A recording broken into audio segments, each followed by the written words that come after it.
Assalamualaikum warahmatullahi wabarakatuh. Perkenalkan, nama saya Cindy Juliani Salsabila. Saya dari kelas 12 MIPA E. Di video kali ini, saya akan menjelaskan resensi dari novel Laskar Pelangi. Pertama, identitas buku. Judul buku Laskar Pelangi. Pengarang Andrea Hirata. Penerbit Benteng, Yogyakarta. Cetakan tahun 2008. Tebal bukunya sebesar 53 halaman. Kenapa saya memilih novel ini? Karena novel ini bertemakan tentang sahabat.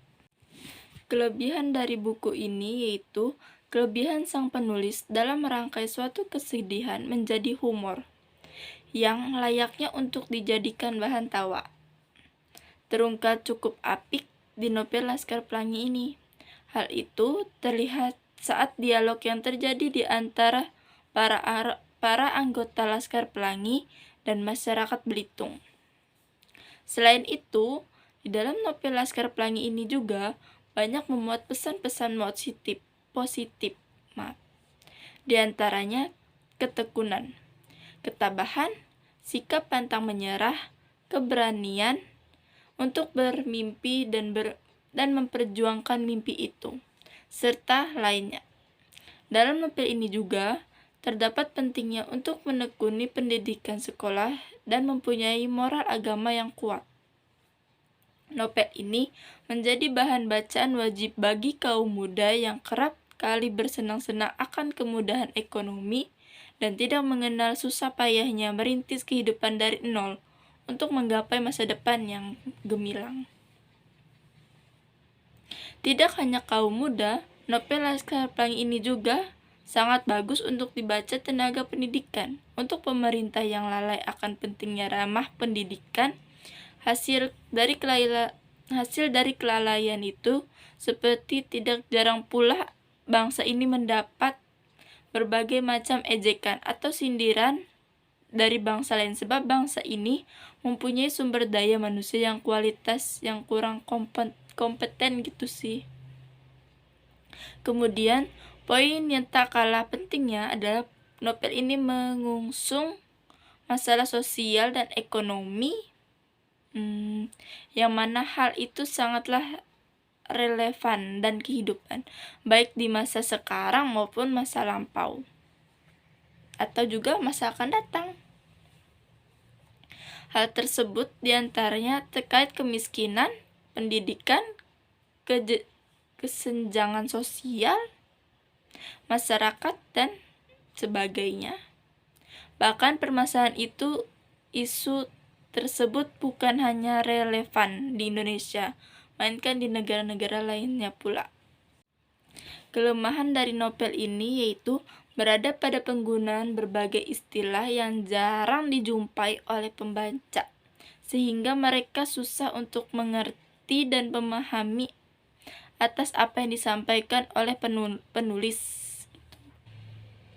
Walaupun terdapat glosarium atas diksi-diksi yang sulit dipahami, tetapi diletakkan di akhir novel sehingga saat membaca novel tersebut akan terasa kurang praktis.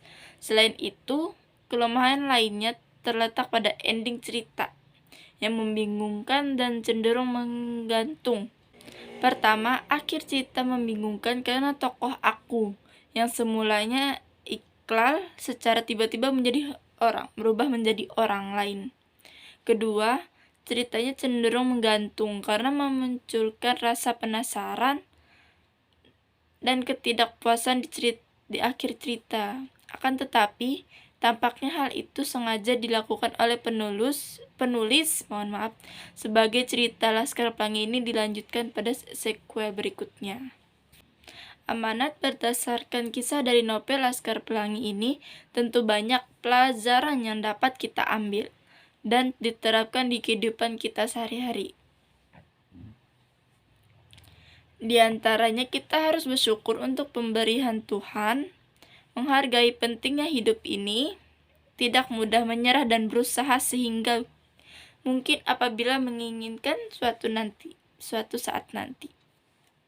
Tak hanya itu saja, kepintaran bukanlah menjadi tolak ukur kesuksesan seseorang. Hal itu dapat terlihat dari kisah tokoh lintang di novel ini. Ia adalah anak yang pintar, akan tetapi di akhir cerita ia menjadi seorang supir truk. Wow. Berdasarkan kisah si Lintang, kita sebagai membaca yang mengambil hikmah bahwa hidup ini sudah ada yang mengatur, yaitu Tuhan Yang Maha Esa. Dengan kata lain, apabila kita sudah berusaha semaksimal mungkin atas apa yang kita impikan, akan tetapi hal tersebut tidak terwujud, jangan lupa terus bersyukur dengan apa yang Tuhan terapkan. Oke teman-teman? Oke. Itulah resensi novel Laskar Pelangi karya Andre Hirata. Sebelum akhir kata, saya mohon minta maaf kalau ada kesalahan dalam membaca atau kata-kata yang kurang bermakna, mohon dimaafkan. Wabillahi taufiq wal hidayah. Wassalamualaikum warahmatullahi wabarakatuh.